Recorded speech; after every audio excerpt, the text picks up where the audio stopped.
Bonjour, nous sommes en 2018 dans le site de l'Institut Docteur Angélique dans une série de vidéos consacrées à l'étude des causes profondes qui expliquent la crise du christianisme en Occident, à partir principalement d'ailleurs des années 60.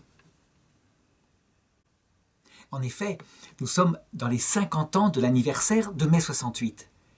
Et je voudrais étudier dans cette vidéo comment peu à peu le monde occidental s'est laïcisé. Ça veut dire qu'il a remplacé l'amour de Dieu par l'amour d'autre chose. Avant d'aborder le sujet de cette vidéo, il me faut repréciser quelques petites notions. D'abord, la notion de génération de mai 68 et aussi celle, pourquoi pas, de génération de 1918. Certains disent et objectent avec raison que ça n'existe pas une génération prise sous ce rapport-là, que chaque individu a sa pensée propre et que des gens qui sont nés en 1945 peuvent être tout à fait de droite, de gauche, etc. C'est vrai, c'est pas sous ce rapport-là, donc c'est pas à travers chacun des individus qui appartiendraient à une génération qu'on peut parler de la génération des 68. D'ailleurs, dans l'Écriture, les générations qui se suivent, pareil, sont regardés par Jésus, non pas en tant qu'ils sont constitués d'individus qui auraient une pensée identique, mais plutôt à travers autre chose. Il y a, pour les générations, une pensée dominante.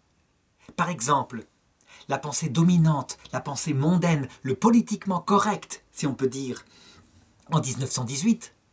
En France, par exemple, c'est de dire que les Allemands ont provoqué la guerre et que il faut les mener jusqu'à la défaite totale, et il ne faut pas céder.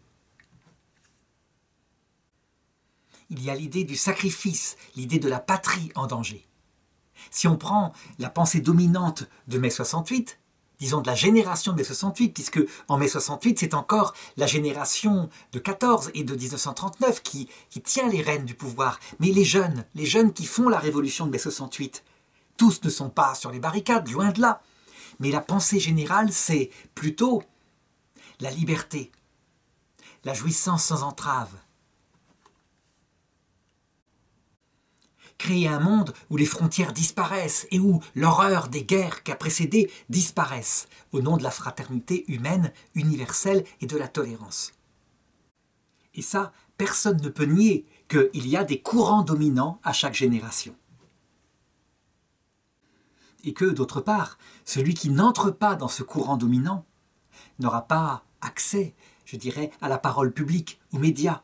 Il y a presque une marque sur le front et sur la main, comme dirait l'Apocalypse, parce qu'on appartient, je dirais, à la pensée globale de cette génération. C'est comme ça à toutes les époques, c'est pas nouveau. Eh bien, pour en arriver, je dirais, à la pensée dominante actuelle en Occident, donc je disais celle de mai 68, il faut essayer de voir comment, étape par étape, historiquement, ça s'est fait au cours de l'histoire, en trouvant, je dirais, la cause première, le premier détonateur de la chose. On va voir en fait que ça se passe à travers des mécanismes divers, comme j'ai vu celui dans la précédente vidéo, comme des rejets, des valeurs excessives de la génération suivante, etc. Mais il y en a bien d'autres. On va voir que ça se fait lentement, patiemment, pas d'un seul coup. Et donc, si on prend le point de départ de ce qui constitue la civilisation occidentale chrétienne dans son sommet, je crois qu'on peut dire que c'est le second Moyen-Âge. Ça veut dire, disons, l'époque des cathédrales et des sommes de théologiques, l'époque de Saint-Louis, de saint Thomas d'Aquin, l'époque, je dirais, qui est marquée sur toutes les villes de France et d'Europe par ces constructions uniques, ce sommet unique que sont les cathédrales gothiques. On dira, mais ça ne peut pas être le début de la fin, le début de la laïcisation auquel on aboutit en mai 68, puisque, bien au contraire, c'est le sommet. Mais justement, le problème de l'être humain, lorsqu'il est sur Terre, est qu'il crée un sommet de civilisation, et là, en l'occurrence, autour du Christ, de son évangile. Avec, en plus, un développement de l'intelligence équilibrée, avec saint Thomas d'Aquin qui montre bien que la raison a son domaine. Son domaine, c'est la science. Et que la foi, je dirais, eh bien, elle récupère les données de la science pour mieux raisonner ce qui lui a été révélé au niveau affectivité. Donc il développe même les degrés équilibrés des deux choses, science et foi. Eh bien, à ce sommet de civilisation, qu'est-ce qui se passe dans l'être humain quand il établit un sommet de civilisation? Je dis bien dans tout être humain, et ce n'est pas seulement l'homme occidental européen. Eh bien forcément, il aime sa civilisation dans laquelle il est né, et si elle est grandiose, il y développe de l'orgueil légitime, un légitime orgueil d'appartenir à cette civilisation.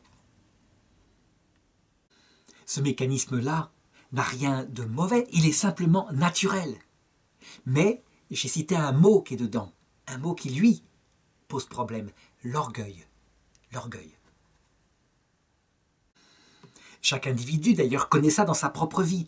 Lorsque tout va bien, qu'il a équilibré sa vie, qu'il a équilibré éventuellement en lui les vertus, au point de contrôler globalement les choses, il peut mieux aimer Dieu, c'est vrai, et même aimer mieux le prochain.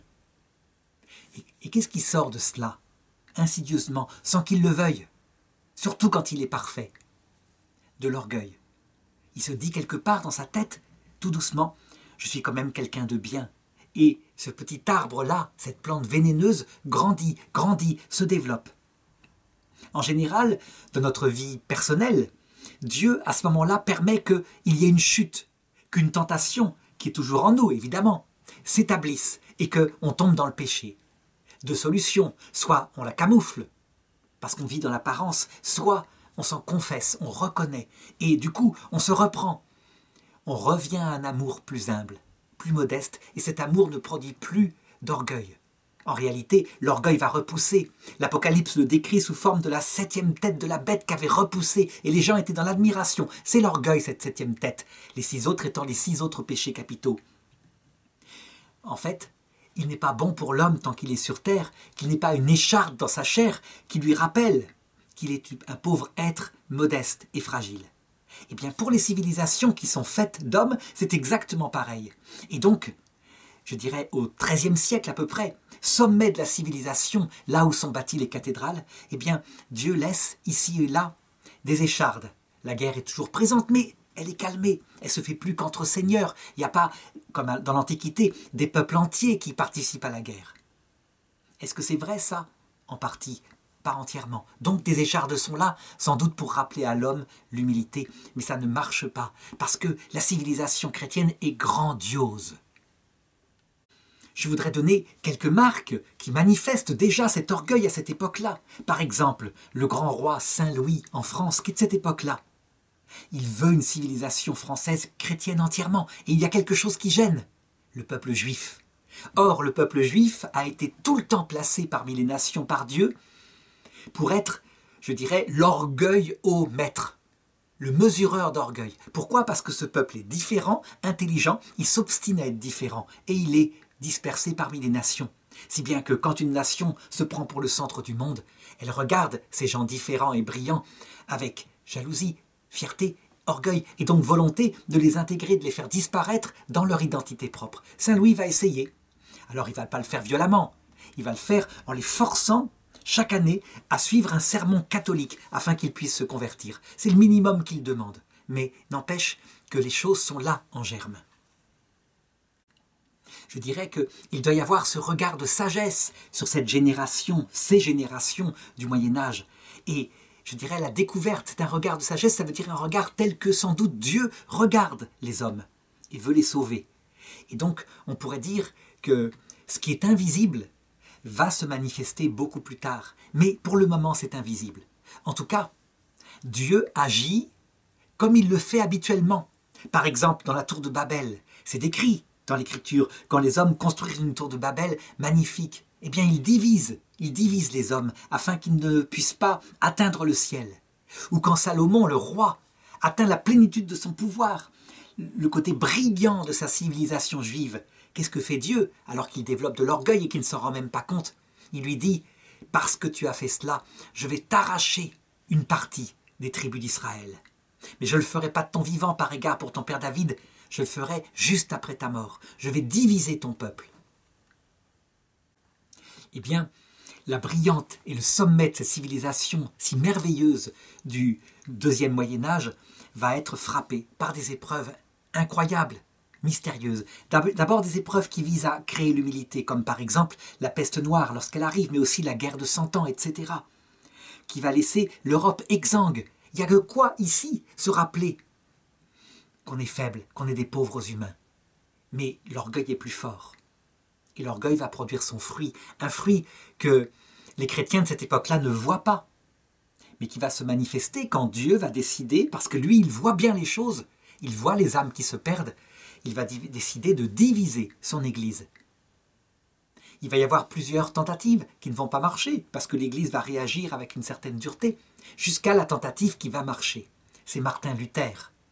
C'est donc au XVIe siècle. Ça veut dire 3 siècles après ce sommet dont je parlais tout à l'heure. 3 siècles pour produire extérieurement le fruit de l'orgueil. Donc Dieu divise l'Église, retire à l'Église catholique une série de tribus d'Israël. Et comment va réagir la chrétienté de cette époque-là quand la division est faite? Les protestants disent le catholicisme va réagir par l'orgueil. Ils ont bien tort. Il ferait mieux de regarder et de considérer que le catholicisme et le protestantisme, parce que c'est un seul peuple, frappé du même orgueil, va réagir par l'orgueil en provoquant la guerre de religion. Les guerres de religion, qui est le plus coupable? Lorsqu'on regarde les choses de cette époque-là, eh bien, on met en avant souvent les faits catholiques. On a bien tort de ne mettre en avant que les faits catholiques. On devrait regarder les faits protestants, Henri VIII d'Angleterre, et le catholicisme allemand et suisse, Calvin qui réussit à créer une formidable civilisation calvinite à Genève, qui dure peut-être 25 ans et qui fait 25 000 exécutions en 25 ans. Voilà, on oublie ça. Le but n'est pas de compter les morts de chaque côté. L'Église catholique, factuellement, va en faire moins, non pas parce qu'elle est moins orgueilleuse, mais parce qu'elle a une protection qui s'appelle le droit canon qu'elle a inventé et qui fait que si quelqu'un est en danger, eh bien il peut faire appel. Il y a des tribunaux pour ça. Et l'Inquisition qui est si critiquée, montrée comme l'horreur des horreurs, est en fait une protection, si bien que un professeur de l'université de Namur avait analysé que dans toute l'histoire de l'Inquisition, il y avait eu 1500 condamnations à mort, ça veut dire 1% des procès d'Inquisition. Eh bien, l'orgueil protestant n'est pas plus grave, mais il n'y a plus cette protection, si bien que quand un pasteur est pris d'une crise de défense de la foi, rien ne peut protéger la mise à mort de ceux qu'il condamne à mort. Donc il y a beaucoup plus de morts factuellement. Mais dans le catholicisme, qui est-ce qui se remplace? Qui est-ce qui met de côté l'Église avec sa douceur, sa patience, la longueur de ses procès? Ce sont les rois.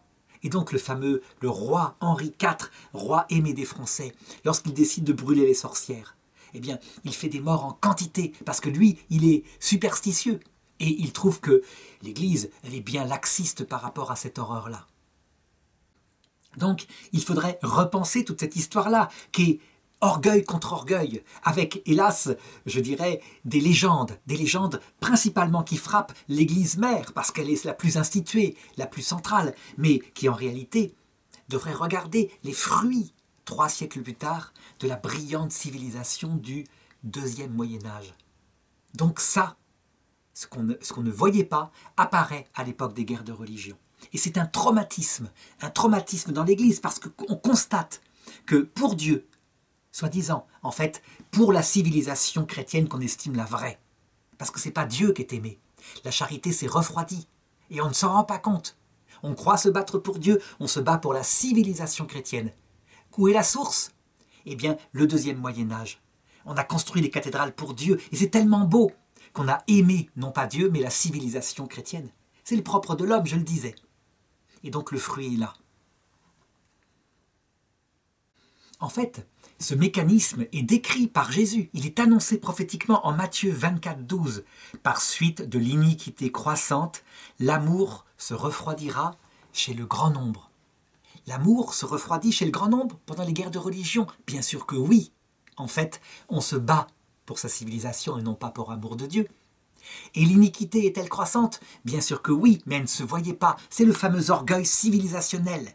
Un amour non pas de Dieu, mais de sa société chrétienne, celle qu'on a connue dans son enfance, qui provoque l'effet que j'ai indiqué. Et ensuite, eh bien, il n'y a plus qu'à dérouler l'histoire et ses mécanismes. Je disais que lorsqu'on va trop loin dans un excès, et les guerres de religion sont un excès de part et d'autre, partout.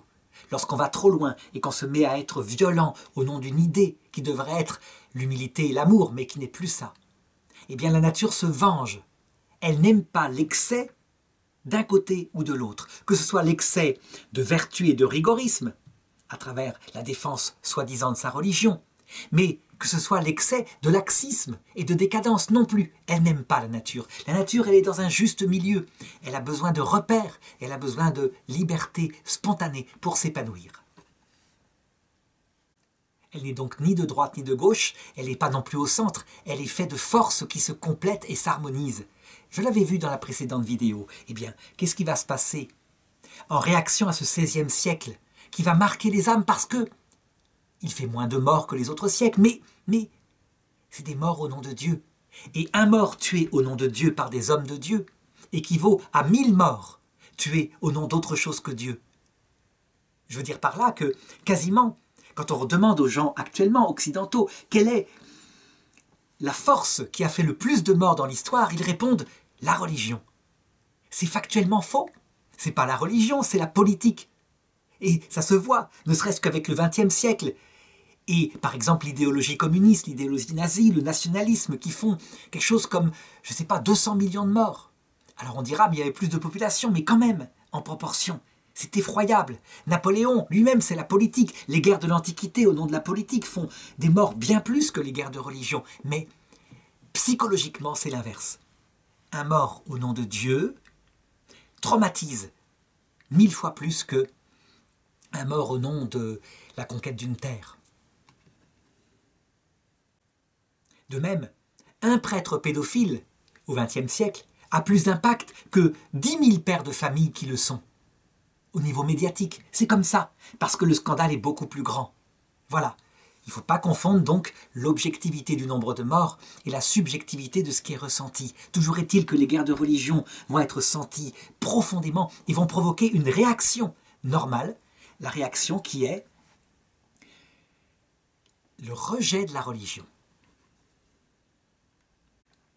Et ce rejet, il ne va pas se faire d'un seul coup. Ça encore, ça se fait avec des générations, lentement, paisiblement, étape par étape.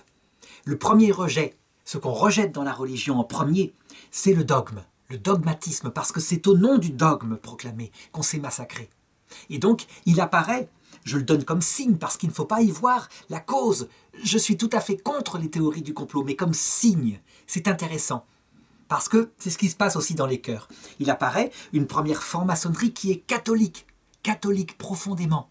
La franc-maçonnerie écossaise, de rite, je dirais, écossais, eh bien, elle se proclame catholique, elle croit au Christ, vrai Dieu et vrai homme. Elle veut simplement que les dogmes aient un petit peu moins de place. C'est tout. Est-ce que les dogmes, ça veut dire qu'ils sont mauvais? Mais non, quand ils sont à leur juste place, à savoir des repères, des petites lampes dans la nuit qui indiquent le chemin, simplement, pas plus. Des repères infaillibles donnés par l'Église, d'accord. Mais quand ils ne sont pas à leur place, qu'ils sont exaltés et qu'au nom d'eux, on peut égorger un être humain, il n'est pas étonnant que par réaction, on rejette les dogmes pour faire réapparaître la religion du cœur. Et donc, c'est ce que fait cette première étape. Je dis bien cette première étape. Pour quelle raison? Eh bien, le traumatisme, lui, il est là, celui des guerres de religion. Et donc, à un moment donné, se lèvent des hommes qui réfléchissent encore à ce traumatisme et qui disent « Certes, le dogme, c'était une barrière rigide, mais pourquoi croire en une révélation comme ça qui est indémontrable, qu'on nous a imposée, au point qu'on risquait sa vie si on y croyait? Pourquoi ne pas se servir de sa raison, simplement de sa raison? Et la raison, lorsqu'elle raisonne, elle n'est pas du tout athée, elle est croyante, elle n'est pas croyante, elle démontre, elle aboutit par un raisonnement à l'existence d'un Dieu unique, effectivement, un Dieu unique créateur de l'univers. Et c'est comme ça qu'on peut l'atteindre, ce Dieu. Pourquoi s'appuyer sur des hommes qui ont répandu le mal, des prêtres qui ne cherchent qu'à s'enrichir? On le voit, le dégât est là, et il apparaîtra effectivement un deuxième genre de franc-maçonnerie, mais qui est explicitement déiste, qui croit vraiment en un Dieu unique qui en démontre par la raison l'existence. Comme petit signe de cette période-là, eh bien, il faudrait regarder ce qu'on appelle la deuxième genre de franc-maçonnerie, la franc-maçonnerie déiste, explicitement déiste, celle qui a des rituels et qui adore le grand architecte de l'univers. 1790, Robespierre, eh bien, on peut dire qu'il mettra en valeur des idées qui avaient été développées avant lui par quelqu'un comme Voltaire. Et Voltaire, c'est avec son argumentation, son arme, sa parole, son ricanement aussi, celui qui manifeste le plus le relativisme non seulement des dogmes, mais de l'Église, pour établir avec la raison l'existence d'un être premier. Robespierre le met en avant, l'être de raison. Il établit pour cet être-là des autels. Et je dirais qu'il va produire, Robespierre, des massacres de ceux qui sont anciennement superstitieux, des prêtres noyés en quantité, dans la Loire par exemple, du côté de Nantes. Ça montre quoi? Que le venin dont se souviennent les gens des guerres de religion qui ont eu lieu donc presque plusieurs siècles avant, ce venin est toujours là, il coule dans les veines. Et donc l'idée que ces prêtres sont les porteurs, je dirais, de l'intolérance, du fanatisme à cause de leur dogme, cette idée est là et elle tue encore par contre-coup. Et ce n'est pas tout. Les choses vont continuer, toujours à cause de, je l'ai bien dit, cet orgueil premier, sa réaction, les guerres de religion, et ce venin qui coule dans les veines de l'Occident. Eh bien, il va apparaître une troisième forme de pensée. Après tout, cette histoire d'un Dieu créateur, grand architecte de l'univers, pourquoi en discuter? Pourquoi en discuter? Ça fait des tas d'ennuis, on s'engueule les uns les autres. Pourquoi ne pas réserver ça à des débats privés, dans les cercles familiaux, dans les cercles philosophiques, mais au niveau de l'État qui se construit? Eh bien, il ne faut même pas en parler. Et il va apparaître une troisième forme de franc-maçonnerie. Non pas qu'elle soit cause de cela, mais elle suit souvent cela. Le mécanisme se fait dans les raisons. Et cette troisième forme de franc-maçonnerie, par exemple représentée au XIXe siècle par le Grand Orient de France, elle n'est pas athée, elle n'est pas déiste, elle n'est pas antichrétienne, elle se dit tolérante. Et on ne parle pas de la question de Dieu. Par contre, on agit en politique et on essaye de créer des structures politiques du meilleur monde équilibré. Ça ne va pas à mal, c'est pour être heureux tant qu'on est sur Terre. Et s'il y a un Dieu, s'il n'y en a pas, eh bien, les gens en discuteront entre eux. On croit que c'est cela. On croit qu'on peut exclure, en séparant complètement les églises, donc la pensée métaphysique, et l'État, donc la pensée politique, on croit qu'on va créer un monde objectivement neutre. En réalité, les structures qui vont se mettre en place, parce que l'homme ne peut pas se séparer de la question de ce qu'il fait sur Terre, ça fait partie de son être. C'est les questions fondamentales. Eh bien, en fait, on va créer un monde sans Dieu, où Dieu n'existe pas, un monde athée. En fait, parce qu'au départ, on dit on ne veut pas discuter de Dieu pour respecter ce domaine privé, on crée un monde comme si Dieu n'existait pas, on crée des lois comme s'il n'y avait rien. Et le propre de l'homme, lorsqu'il n'y a plus un vrai Dieu qui donne sens à sa vie, parce qu'il en a besoin, parce qu'il n'est pas un chien. Un chien, un chat, eh bien, ils n'en ont pas besoin de ces réflexions-là. Mais un homme, si, il a besoin d'une finalité ultime qui vale le coup. Sinon, eh bien, c'est le métro, boulot, dodo, le quotidien, neutre, et puis le tombeau. Et ça, c'est pas enthousiasmant pour l'être humain. Il y a un sens, il y a besoin d'un sens. Eh bien, peu à peu, le vrai Dieu va se remplacer ici ou là par des faux dieux. Et le mécanisme que je vais décrire, encore une fois, certains disent ça a été comploté dans les loges franc-maçonnes. Parce qu'effectivement, les cercles intellectuels de cette époque-là, qui pensent en dehors de l'Église, eh bien, sont souvent des cercles de réunion franc-maçonnes, libres penseurs, qui veulent créer le monde meilleur possible ici-bas. Mais c'est pas ça. Ça se fait dans les mentalités générales.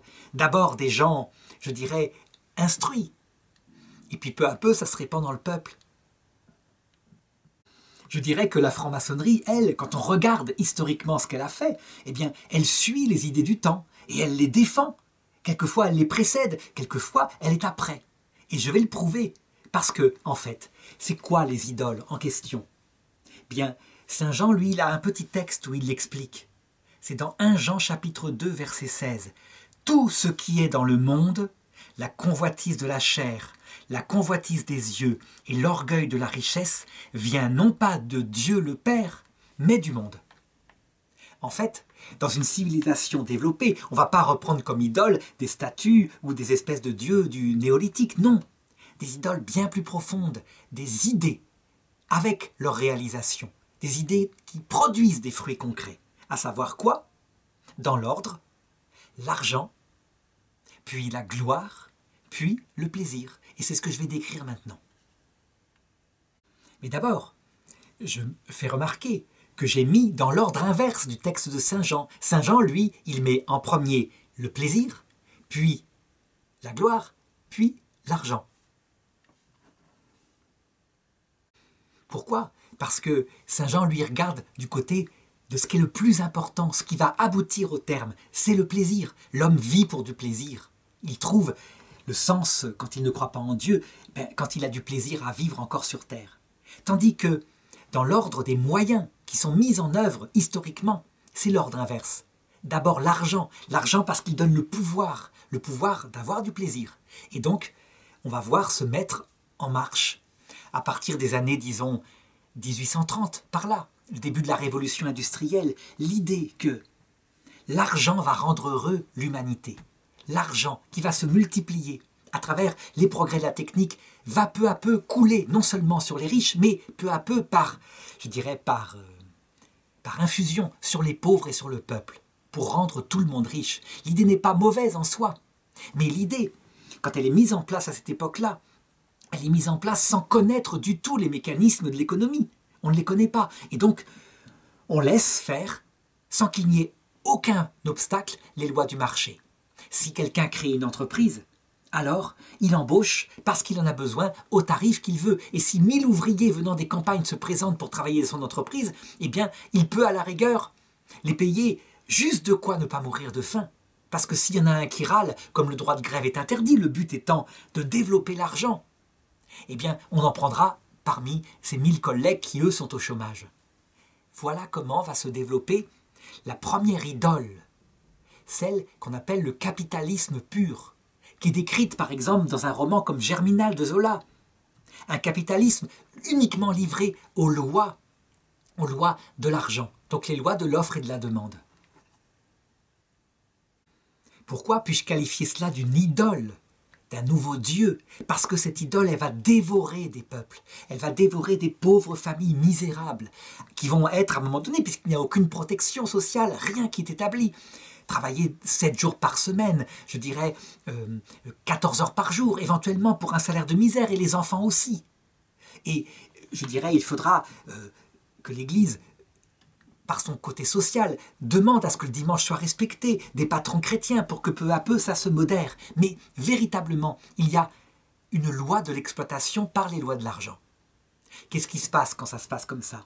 Eh bien, il y a une réaction violente, normale, naturelle qui se passe. Je l'ai dit, c'est la nature. Quand on va trop loin dans un sens, il ne faut pas s'étonner que ça réagisse violemment dans l'autre sens.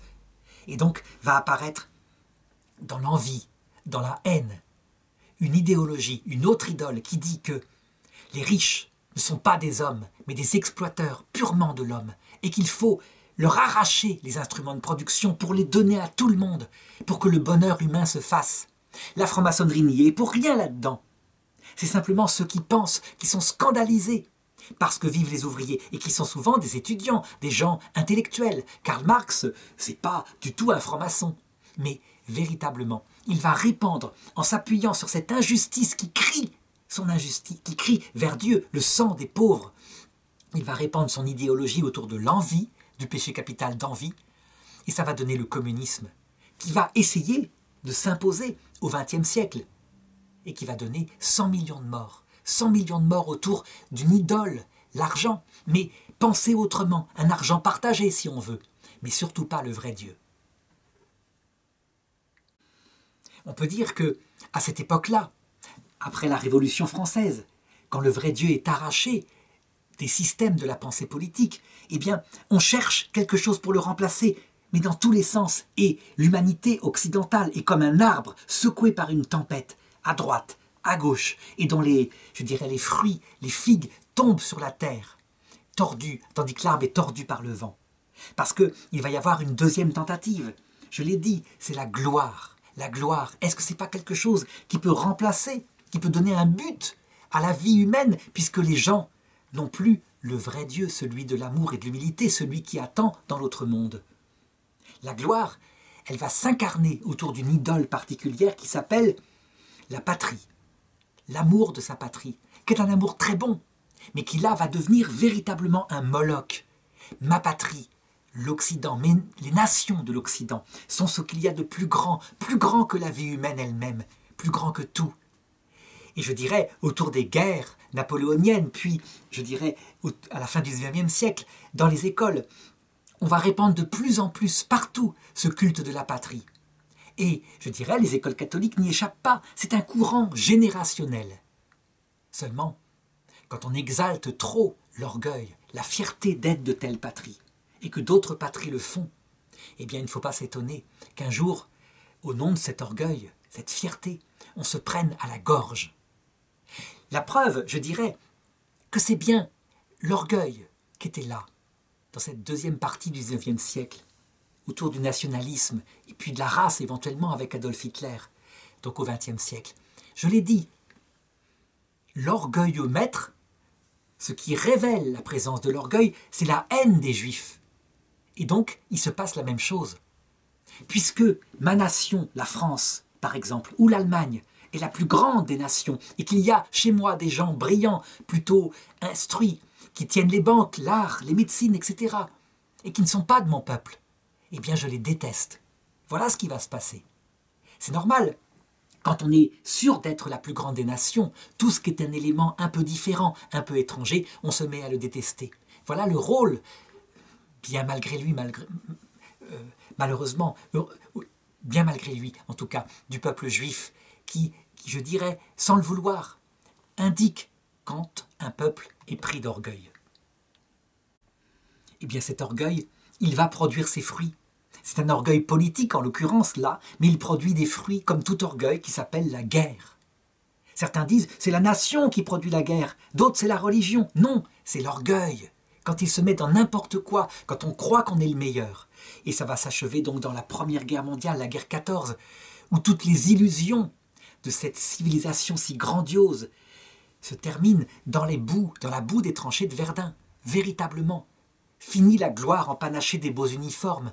Là, on n'est rien, on est une fourmi par rapport aux bombardements d'artillerie, par rapport aux mitrailleuses lourdes. Et ça va aller encore plus loin, jusqu'à la Deuxième Guerre mondiale, qui est encore un fruit de l'orgueil, parce qu'une des nations a perdu la guerre, et donc elle est prise de colère pour se venger. Elle provoque cette guerre pour se venger, et elle y arrive. Elle la perd terriblement dans l'apocalypse de Berlin en 1945. Mais après avoir commis le crime des crimes, éliminé de la terre, ce peuple dont par une théorie du complot qui est un fruit de l'orgueil, elle estime qu'il est responsable de ses malheurs. À elle, l'Allemagne, peuple le plus intelligent de tous les peuples. Donc, je dirais, l'orgueillomètre dont je parlais tout à l'heure produit ses fruits par la destruction du thermomètre en question, et non pas par le regard sur son propre orgueil. Évidemment, c'est un tel traumatisme pour une civilisation dont les racines sont chrétiennes que ça va bouleverser les choses profondément.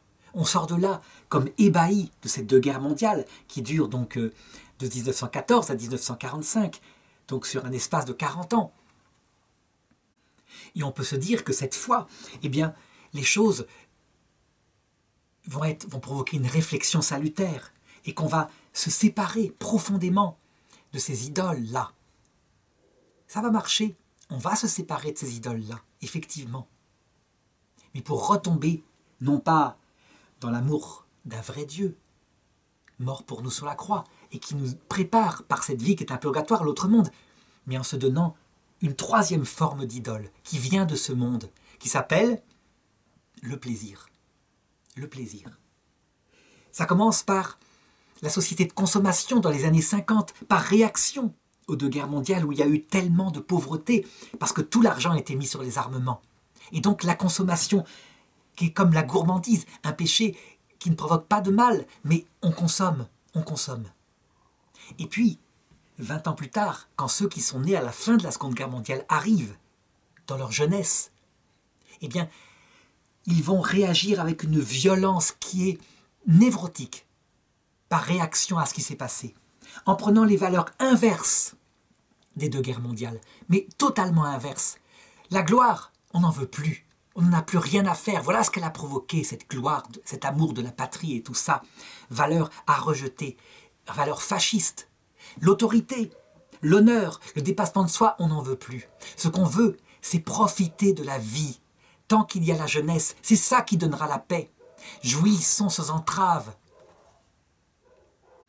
On pourrait dire, mais cette valeur-là, au moins, elle ne fait pas de mort. Ça ne va pas être comme l'argent avec ce qu'elle a commis.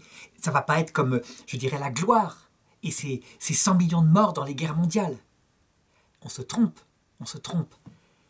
Tout ce qui vient du monde et qui est centré sur soi provoque des morts, mais il ne se voit pas forcément.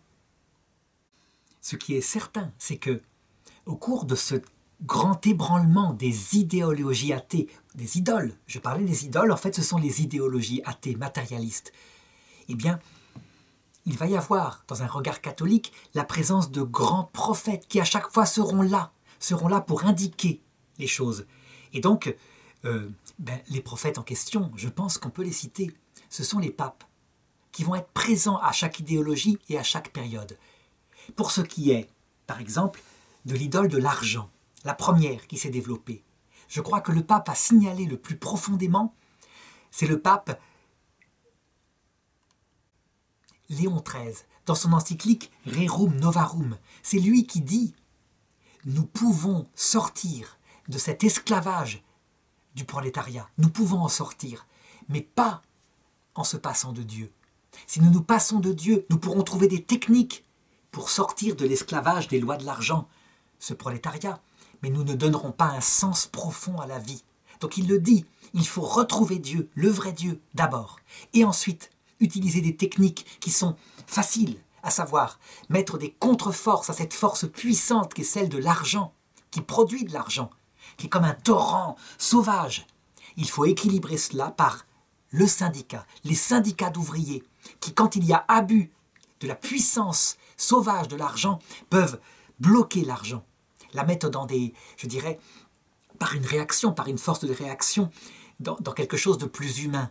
Parce que le patron sera obligé simplement, pour éviter qu'il y ait grève, de traiter mieux ses ouvriers.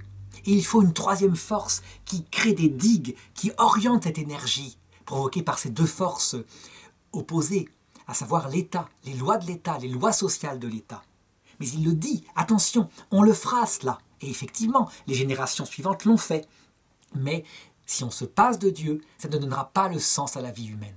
Léon XIII, formidable prophète, visiblement, il a raison. On peut dire que tout ce qu'il avait annoncé est réalisé. Nous avons maintenant une vie équilibrée. Je dirais même quand on est au chômage, on ne meurt pas de faim. Mais l'âme des hommes est vide, dans une famine spirituelle profonde, n'ayant pas de sens à leur vie, au point que les Africains, qui eux connaissent la misère, en regardant les Occidentaux, qui vont voir les psychiatres, qui n'arrivent pas à aller bien, se disent « mais comment ça se fait, ils ont tout pour être heureux ». Non, non, ils n'ont pas tout pour être heureux, ils n'ont plus le sens ultime de la vie. Ils sont dans un désert intérieur profond qui les laisse exsangues par l'angoisse du sens de la vie. Deuxième pape qu'il faut citer, qui, je dirais, s'est opposé le plus à la deuxième étape, celle de la gloire. Oh, il y en a plusieurs qu'il faudrait citer ici, mais d'abord Benoît XV. Benoît XV, le pape dont la devise par saint Malachie, qui est une devise sans doute apocryphe, mais tout de même c'est intéressant, la religion sera dépeuplée. Benoît XV se rend compte que c'est des peuples chrétiens qui se massacrent entre eux pendant la guerre 14. Et il maudit la guerre, et il fait maudire la guerre, et il demande d'en revenir aux frontières d'avant cette guerre qui s'est déclenchée. Et il est méprisé par tous les peuples, français comme allemands, qui disent « nous ne voulons pas d'un pape Bosch » ou l'inverse, un pape français. Il ne sera pas écouté à la fin de cette guerre. Se lèvera après lui d'autres papes qui mettront en garde une nouvelle fois contre la colère du peuple vaincu, à savoir le pape Pie XI et Pie XII, parce que ce sera Pie XII qui écrira en 1938 l'encyclique en allemand, Mitbrennender Sorge. Cette encyclique qui menace de la guerre, parce que on ne peut pas fonder une humanité sur le culte de la race, on ne peut pas le faire, et qui condamne le nazisme très profondément. Pie XI condamnera aussi par une encyclique le communisme, si bien que juste avant la Seconde Guerre mondiale, il y a les données pour ceux qui veulent bien écouter le magistère, pour ne pas aller soit en résistant et en adhérant au communisme, soit en se laissant fourvoyer par la collaboration avec l'Allemagne nazie, que la voie n'est ni dans l'un ni dans l'autre, que la voie est dans autre chose. Eh bien, certains n'écouteront pas, mais la parole avait été donnée. Pour la troisième idéologie, celle du plaisir, celle dont on dit qu'elle ne fait pas de mort, mais que le monde va bien, celle dont on se vante actuellement, parce que ceux qui l'ont portée, ceux qui ont fait mai 68 ont à peu près 70 ans. Donc, le plaisir, la liberté, la tolérance, l'humanisme, elle produit ces fruits de mort. Et le pape Jean-Paul II, c'est lui qu'il faut citer, ainsi que le pape Benoît XVI, ils avaient expliqué comment. Lorsque l'être humain n'a comme valeur pour vivre que le fait d'avoir une bonne santé, sa liberté de choisir dans sa vie, et que c'est ça qui définit l'être humain, eh bien tous ceux qui sont sur les marges, à savoir l'enfant à naître, l'enfant handicapé, le vieillard dont la vie est devenue moins facile, l'handicapé adulte, tous ceux-là sont en danger, en danger. Or, il faut respecter la vie humaine parce qu'elle est sacrée, parce qu'elle a une âme immortelle, de sa conception à sa mort naturelle. Cette mort naturelle, il ne faut pas faire d'acharnement thérapeutique, mais qu'il ne faut pas provoquer par l'euthanasie. Eh bien, la génération de mai 68, centrée autour des valeurs du plaisir immédiat pour vivre, là, au jour le jour, cueillons les fleurs de la vie avant qu'elles ne se fanent, et celle qui aura avorté des millions d'enfants, en pensant, avec une certaine arrogance, que ce n'est pas grave, c'est juste quelques bouts de chair. Alors que le pape Jean-Paul II les prévient, vous les retrouverez de l'autre côté, ces enfants, que vous avez jetés vivants dans le shéol. Et là, ils vous accueilleront et ils vous pardonneront. Et puis maintenant qu'elle arrive à l'âge qui ne lui plaît pas, l'âge où elle ne peut plus danser autour des guitares, eh bien, elle se vote des lois sur l'euthanasie. Et on voit comment, dans un petit pays comme la Belgique, ces lois, qui au départ sont des lois de liberté, demandées par 3 lettres, écrites, l'euthanasie, être conscient, le faire soi-même, et là c'est autorisé. Eh bien, comment peu à peu ça glisse vers n'importe quoi, à savoir une miséricorde humaniste qui, je dirais, euthanasie celui qui ne l'a pas demandé parce que sa vie est indigne. Puis, après, l'euthanasie d'handicapés, puis après, l'euthanasie d'handicapés dans des hôpitaux catholiques qui eux-mêmes ont perdu le sens même de ce qu'était la foi catholique. Et puis l'euthanasie de couples âgés, et puis l'euthanasie d'enfants, sans limite d'âge, parce que, je dirais, leur vie est une souffrance, et donc il vaut mieux voter une loi, même si aucun enfant ne l'a demandé. Voilà comment la mort apparaît, parce que quand le plaisir individuel est la seule valeur, eh bien, quand arrive le malheur, justement, et que la vie est considérée comme indigne, puisqu'elle n'a pas de sens, elle ne prépare rien, il n'y a rien après la mort. Alors, on se met insidieusement à tuer. Alors je n'insiste pas sur cette période que nous vivons depuis 50 ans, puisque la prochaine vidéo y sera consacrée, et j'analyserai le mécanisme qui conduit à ce que je viens d'indiquer. Mais simplement, pour en revenir maintenant comme conclusion à toute la vidéo que j'ai faite, eh bien on le voit. Nous sommes le fruit cohérent d'une lente laïcisation qui part du refroidissement de la charité dans le haut Moyen-Âge à cause de l'orgueil. Ça se fait génération après génération, insidieusement. Et ça aboutit peu à peu, avec la faute des hommes des générations précédentes, sans que, je dirais, l'Église soit particulièrement coupable, mais les chrétiens sont coupables, puis les non-chrétiens, etc. Eh bien, ça aboutit peu à peu à écarter de l'humanité le vrai Dieu, celui qui a été source des cathédrales au Moyen-Âge. Saint Paul décrit ce mécanisme prophétiquement dans 2 Thessaloniciens chapitre 2, parce que, évidemment, d'autres événements sont pour lui à attendre. Là, ce que je décris en 2018, ce n'est qu'une étape. Il doit venir après le dernier antéchrist, à savoir la venue sur terre du mystère de l'iniquité, ça veut dire le motif même qui explique la révolte contre Dieu et qui vient de l'ange révolté du démon. Mais il dit ceci. Vous savez, chapitre 2, verset 6, dans 2 Thessaloniciens, vous savez ce qui retient maintenant de façon à ce que l'antéchrist ne se révèle qu'à son moment. Dès maintenant, oui, le mystère de l'iniquité, donc l'orgueil, en fait, le mystère de l'iniquité est à l'œuvre, mais que seulement celui qui le retient soit écarté, et alors l'impie se révélera. Et alors l'impie se révélera. Et le texte se termine en disant ceci, « Mais le Seigneur le fera disparaître par le souffle de sa venue. » Ça veut dire que pour saint Paul, ce que je décris là ne s'arrête pas à ce que j'ai décrit là, des mécanismes au cours de l'histoire. Il est évident que tout cela n'est permis par Dieu, qui pourrait arrêter les choses, simplement en apparaissant par exemple. Tout cela n'est permis par Dieu parce qu'il sait en tirer davantage de salut, un plus grand salut de l'autre côté. Il faut toujours avoir ça en tête. Sinon, on regarde un mécanisme, on se désespère, on se dit ça conduit à la perdition de l'humanité et Dieu ne fait rien. La tempête souffle de plus en plus fort et Dieu ne fait rien. Il est évident que ça produit des fruits de salut de manière paradoxale, de la façon suivante, qui est très simple. C'est que si je reprends les étapes des idoles, à savoir l'argent, ces pauvres ouvriers, puis ensuite la gloire, les pauvres soldats de 14 ou de 39, et puis maintenant le plaisir, la génération des 68. À chaque fois, on a la même chose. Une génération qui croit avoir raison et qui impose jusqu'à l'absurde ses idées, jusqu'à faire des millions de morts, en croyant toujours, quelquefois, qu'elle a raison, jusqu'à la fin. Lorsqu'en fait, elle est détruite par la logique de ses propres idées, comme on le voit pour la génération des 68, qui est la première à arriver à la mort sans espérance du tout. Elle meurt ensuite. Et de l'autre côté, à l'heure de la mort dans le passage, loin d'avoir une mauvaise surprise, d'être accueillie par un juge sévère qui la condamne, elle est accueillie par Jésus-Christ, qui est un juge miséricordieux, qui se révèle et qui fait ceci.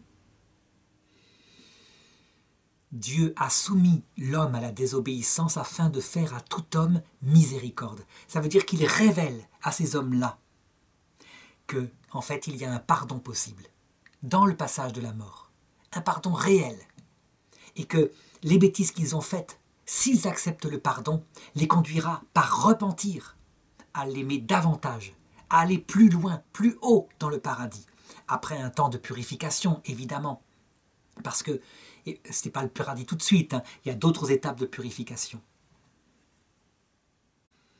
Jésus résume le fait qu'il laisse faire par ce passage de l'Écriture où il dit à une femme adultère, une femme qui a mis, je dirais, sur ses pieds 1 an de parfum pour lui être reconnaissant de lui avoir pardonné ses péchés. Il dit, tu vois cette femme-là, à un homme orgueilleux qui juge avec dureté, tu vois cette femme-là, eh bien, elle a beaucoup péché en vérité, beaucoup. Mais parce qu'elle a été beaucoup pardonnée, elle a beaucoup aimé. Eh bien, c'est ce que Dieu prévoit pour les générations.